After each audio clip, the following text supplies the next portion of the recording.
சிவபக்தர்கள் அனைவருக்கும் வணக்கம். ஒவ்வொரு வாரம் புதன்கிழமை விநாயகர் பற்றி நிறைய தகவல்கள் பார்த்துட்டு இருக்கோம். அந்த வகையில இன்னைக்கு நம்ம பார்க்கக்கூடிய தலைப்பு விநாயகரோட முதல் படை வீடான திருவண்ணாமலை பத்தி தான் பார்க்க போறோம். பொதுவா முருகப்பெருமானுக்கு தான் அறுபடை வீடுகள் இருக்கும். ஆனா விநாயகருக்கும் அறுபடை வீடுகள் இருக்கிறது சமீப காலமா மக்கள் மத்தியில பிரபலமாகிட்டு வருது.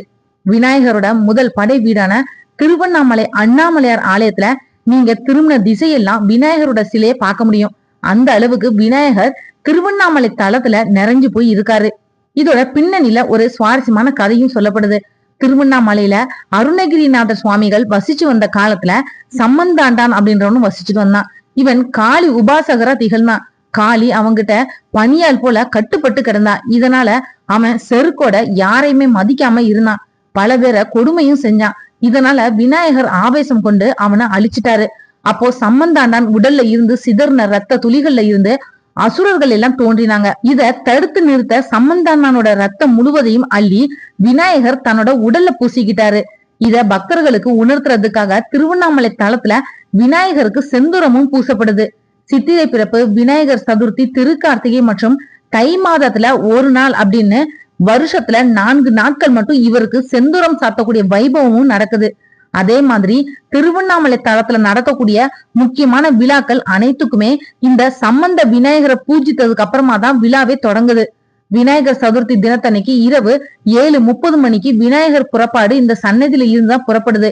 இந்த சன்னதி அழகான சிற்ப வேலைப்பாடுகள் கொண்ட தூண்களோட கட்டப்பட்டிருக்கு. இந்த சன்னதி முன்னாடி நின்றுதான் அந்த கால மன்னர்கள் முடிசூட்டி கொண்டதா வரலாறும் உண்டு. திருவண்ணாமலையில அண்ணாமலையார் முன்னாடி நின்னு எந்த அரசரும் பதவி ஏற்றது கிடையாது.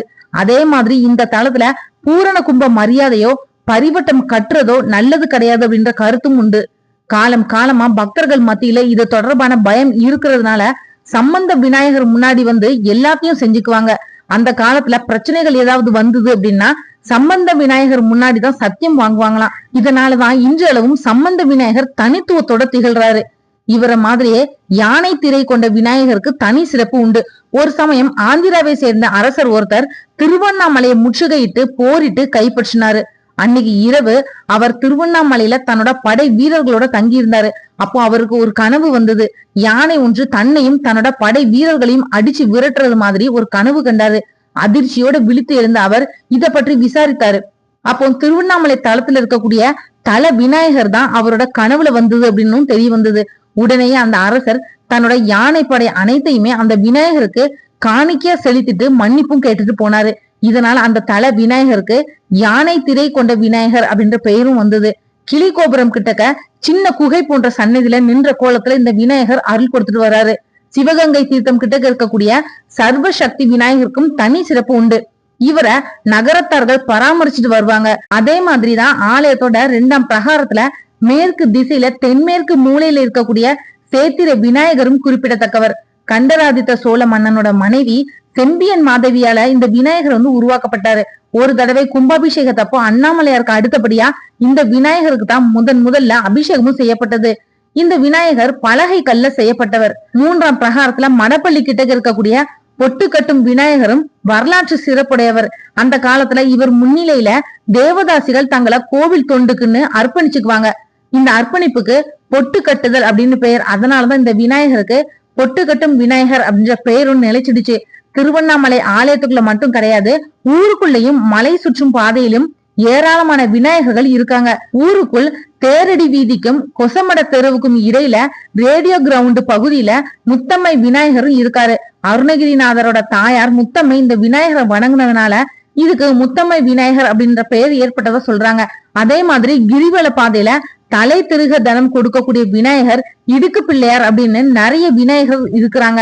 இப்படி திருவண்ணாமலை தலத்தோட பிரிக்க முடியாத அம்சமா விநாயகர் இருக்காரு. இவரை மாதிரியே திருவண்ணாமலை முழுக்க லிங்கங்களும் நிறைஞ்சிருக்கு. திருவண்ணாமலை ஆலயத்துக்குள்ள இருக்கக்கூடிய விநாயகர்கள் பற்றி பார்க்கலாம். திருவண்ணாமலை ஆலயம் மொத்தம் 5 பிரகாரங்களை கொண்டது. ஒவ்வொரு பிரகாரத்திலையும் அங்கங்க விநாயகர் இருப்பாரு.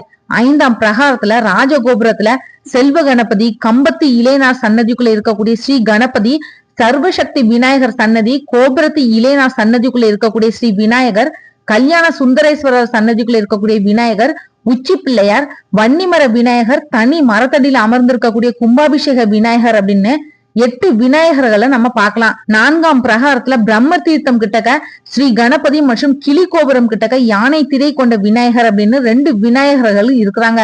3ஆம் பிரகாரத்துல மடப்பள்ளி கிட்டக்க பொட்டு கட்டும் விநாயகர், மகிழ மரத்தடி விநாயகர், கல்யாண மண்டப விநாயகர், பிடாரி கோவில் விநாயகர், கொடிமரம் கிட்டக்க இருக்கக்கூடிய சம்பந்த விநாயகர், கொடிமர மண்டபத்துல ஸ்ரீ உண்டி விநாயகர் அப்படின்னு 6 விநாயகர்கள் இருக்கிறாங்க. 2வது பிரகாரத்துல நாயன்மார்கள் வீற்றிருக்கக்கூடிய வரிசையில கணபதி, சேத்திர கணபதி, விநாயகர் அப்படின்னு 4 விநாயகர்கள் இருக்கிறாங்க.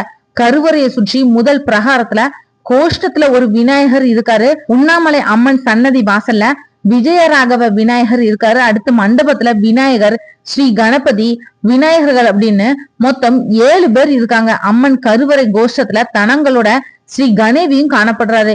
இப்படி திருவண்ணாமலை கோவிலுக்குள்ள மொத்தம் 30 விநாயகர்கள் இருக்காங்க. ரொம்ப சிறப்பு பெற்ற செல்வ கணபதி, யானை திரை கொண்ட விநாயகர், சேத்திர விநாயகர், சம்பந்த விநாயகர், இந்த மாதிரி விநாயகர்களோட சிறப்புகளையும் பார்க்கலாம். திருவண்ணாமலை கோவில்ல 30 விநாயகர் இருந்தாலும் விநாயகரோட அறுபடை வீடுகள்ல முதல் படைக்குரிய விநாயகரா கருதப்படுறவர் யாரு அப்படின்னா ராஜகோபுரத்துல இருக்கக்கூடிய செல்வ கணபதி. பொதுவா ஆலயங்கள்ல ராஜகோபுரம் நுழைவு வாயில எந்த சன்னதிலையும் இருக்கிறது கிடையாது. ஆனா திருவண்ணாமலை ராஜகோபுர நுழைவு வாயில செல்வ கணபதி வீற்றிருப்பாரு. இது திருவண்ணாமலை ஆலயத்தோட தனி சிறப்புகள்ல ஒன்று.